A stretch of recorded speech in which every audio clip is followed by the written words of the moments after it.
अस्सलाम वालेकुम नाज़रीन, मुसलमानों को कुरान मजीद में एक हुक्म मिला था कि वह अंतसूमु खैरुल लकुम इन कुंतुम तालमून, तुम रोज़े रखो, ये तुम्हारे लिए बेहतर है। मुसलमानों के लिए ये कुरान का हुक्म था, अल्लाह का हुक्म था, उनके नबी का फरमान था, उन्होंने रोज़े रखने शुरू कर दिए।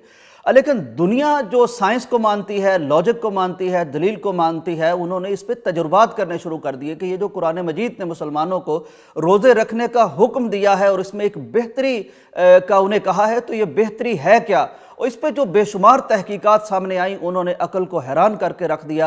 आज ये जो तहकीकात हैं और इसमें जो रोज़े के फ़ायदे सामने आए हैं, वो इस कदर हैरान कौन है कि शायद गैर मुस्लिम भी इन्हें सुन के रोज़े रखना शुरू कर दे। बल्कि बहुत से डॉक्टर्स दुनिया में ऐसे मौजूद हैं जो फास्टिंग को एक पैथी के तौर पर ले रहे हैं, जरिया इलाज के तौर पर ले रहे हैं लोगों का, इससे पेशेंट्स का इससे इलाज कर रहे हैं। ये तहकीकात क्या सामने आई हैं, चंद एक मैं आपके साथ शेयर करता हूँ। ये एक मुहक्किक हैं आइलन कॉट, ये अपनी किताब fasting as a way of life, यानी रोज़ा तर्ज ज़िंदगी है, ये इन्होंने किताब लिखी, बड़ी मारूफ, बड़ी शानदार किताब। उसमें ये लिखते हैं कि जब बंदा रोज़ा रखता है तो उससे उसके निज़ाम इन्हिज़ाम और दिमागी निज़ाम को, ये दो निज़ामों की बात कर रहे हैं, एक आपका मैदा, आपका निज़ाम इन्हिज़ाम, निज़ाम हज़म, दूसरा आपका दिमागी निज़ाम या नर्वस सिस्टम जो है वो एक ऐसी नॉर्मल सिचुएशन पे आ जाता है कि जो बड़ी आइडियल होती है और फिर इंसान उसे बहुत ज़्यादा सेहत हासिल कर लेता है। इंडिया के डॉक्टर शांति रगवानी हैं, उनकी एक रिसर्च सामने आई है। वो कहते हैं कि रोज़े के दौरान चूँकि जिस्म में कोई भी नई खुराक, नई ग़िज़ा नहीं जाती, जब नई खुराक जिस्म को नहीं मिलती तो चूँकि जिस्म को तो बहरहाल कोई ना कोई एनर्जी चाहिए होती है, तो वो जिस्म में मौजूद जहरीले मादे जो बदस्तूर पहले से मौजूद हैं उनको काम में लाता है। यूँ रोज़े का फ़ायदा ये इंसान को मिलता है कि इस दौरान जितने भी जिस्म में जहरीले मादे हैं उनको जिस्म ख़त्म करता जाता है, जिगर खून बनाता जाता है, और इसका नतीजा ये निकलता है डॉक्टर शांति रंगवानी के मुताबिक कि इंसान का जिस्म जहरीले मादों से साफ़ और पाक हो जाता है, तैयब और ताहिर हो जाता है, और चेहरे और स्किन पर ताजगी और अजीब एक कैफियत आ जाती है, स्किन आपकी बड़ी खूबसूरत हो जाती है। नाज़रीन, इसी तरह अमेरिका की इंडियाना यूनिवर्सिटी के शोहरा आफाक डॉक्टर जेम्स अपनी किताब में लिखते हैं कि यह भी तकरीबन मिलती जुलती रिसर्च है इनकी भी। कहते हैं कि रोज़े में जिस्म में नई खुराक नहीं जाती और मैदा कोई भी चीज़ हज़म कर नहीं रहा होता रोज़े के दौरान, तो होता यह है कि इस दौरान जिस्म जहरीले मादे खारिज करता है और वो ख़त्म होते जाते हैं, जिस्म को शफा मिलती है, और इसका नतीजा बड़ा खूबसूरत इन्होंने एक निकाला और बड़ा हैरान कौन।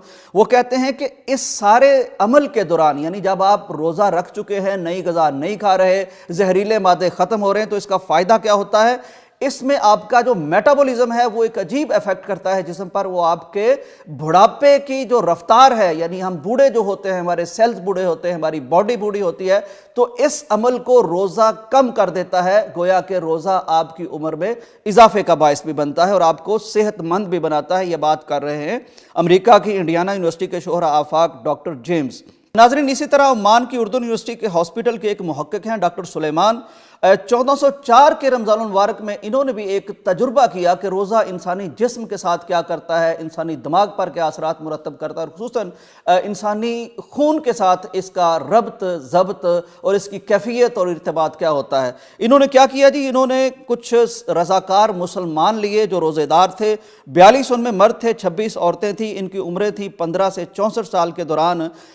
इन्होंने क्या किया कि रमज़ान के बिल्कुल शुरू में एक तो इनका वज़न कर लिया, इनके टेस्ट ले लिए और ये चेक कर लिया, मुकम्मल तौर पर नोट कर लिया कि खून में कोलेस्ट्रॉल कितना है, जिनसी हार्मोन्स की क्या कैफियत है, ग्लूकोज कितना, या दीगर जितने टेस्ट हो सकते थे इन्होंने वो कर लिए, वो नोट कर लिए, वो रख लिया। अब रोज़ा ज़ाहिर मुसलमान रखते हैं, ये भी रखते गए, इनको मॉनिटर भी किया जाता रहा।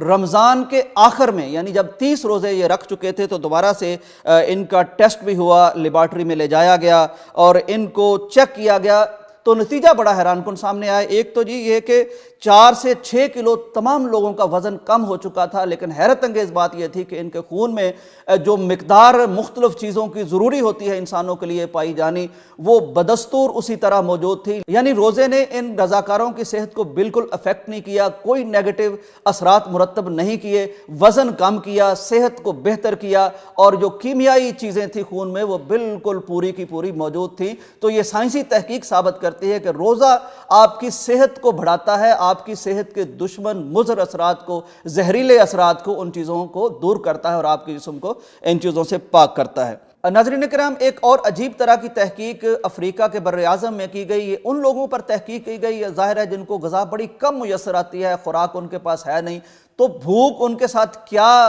करती है, क्या असरात मुरतब करती है, इस हवाले से एक रिसर्च की गई और हैरान कौन इसके नताइज सामने आए। देखा यह गया कि अफ्रीका के वो लोग जो निस्बतन गरीब हैं और बेचारे कैंपों में पड़े हुए हैं, ग़िज़ा उन्हें नहीं मिलती, और इसी तरह अफ्रीका के वो लोग जो अमीर हैं तो टीबी और कैंसर के जो अमराज थे या मलेरिया वगैरह की जो बीमारियां थी वो अमीरों को ज़्यादा थी, और जिनको खुराक कम मिलती है उनको ये बीमारियां कम थी।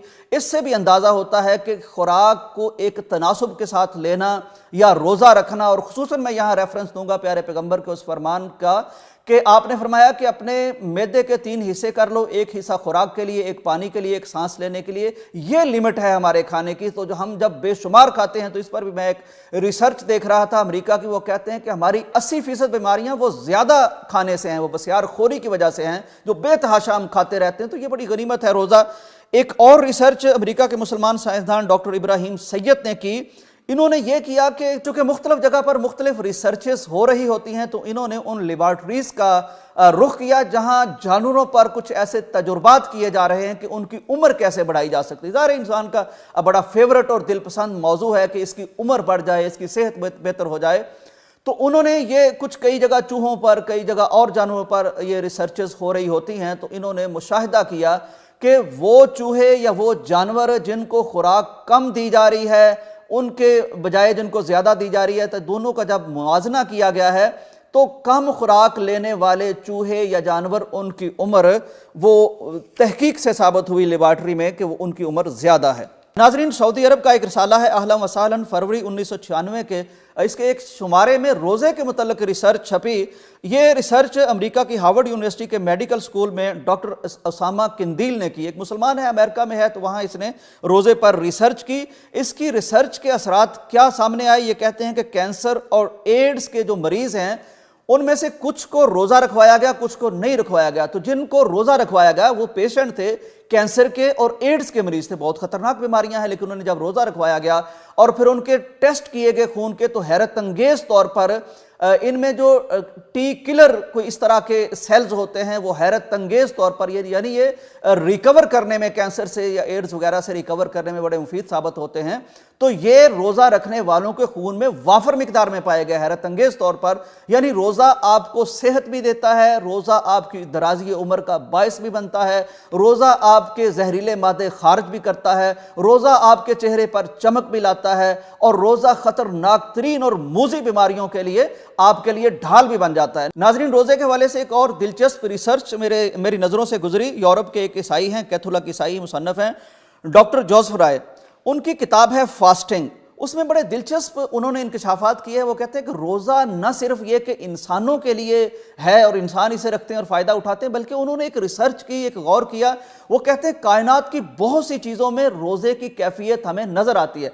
मसलन वो कहते हैं कि बर्फ़ानी इलाकों के वो दरख्त जिन पर जब बर्फ़ गिरती है, पतझड़ का मौसम आता है, तो बर्फ़ में दब जाते हैं, पत्ते टहनियाँ खुश्क हो जाते हैं, ख़त्म हो जाते हैं, उनको कहीं से कोई और खुराक नहीं मिलती। ये गोया कि हाइबरनेटिंग का एक सिलसिला उनके लिए बन जाता है। इसी तरह वो कहते हैं बहुत से परिंदे बर्फ़ानी इलाकों में वो गारों में चले जाते हैं। फिर वो उन्होंने मिसाल दी उन सांपों की जो हाइबरनेट हो जाते हैं, यानी ऐसे मौसम आते हैं कि वो अपने बिल में घुस के तकरीबन बेहोश किस्म की एक कैफियत होती है, मौत जैसी कैफियत होती है, उसमें चले जाते हैं।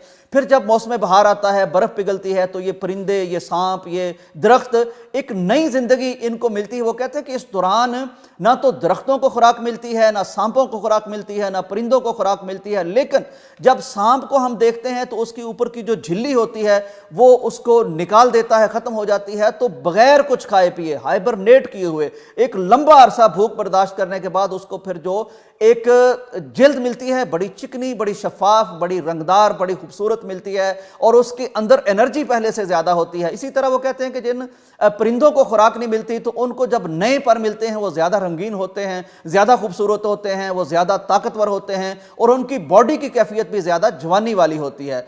नाज़रीन, ये सारी रिसर्चेज़ हैं जो मुख्तलिफ लोगों ने साइंसी एतबार से की हैं। मुसलमानों ने बहरहाल इन रिसर्चेस का बहरहाल फ़ायदा है कि दुनिया मान रही है इस रोज़े में क्या फ़ायदे हैं। कुरान ने एक सिर्फ आयत कही थी, वह अन तसूमू खैरुल लकुम इन कुंतुम तालमून, अगर तुम्हें इल्म हो जाए, तुम्हें शऊर मिल जाए कि रोज़े की फ़लसफ़ी क्या है, रोज़ा साइंटिफिकली आपके साथ करता क्या है, तो तुम रोज़ा रखना पसंद करो, इसमें खैर ही खैर है। दुनिया आज साबित कर रही है हमारे इस रोज़े में, जो हमें एक सादा से तरीके से हुक्म मिला, मुसलमानों ने इस पर अमल करना शुरू कर दिया। तो इस पर अगरचे और भी बहुत सी रिसर्चेज हैं, लेकिन किसी और वक्त में अल्लाह ने फुर्सत दी तो आपके सामने रखूंगा कि रोज़े के हवाले से मज़ीद रिसर्चेज क्या हैं। फिल वक्त इतना ही, इजाज़त दीजिए, अल्लाह हाफिज़।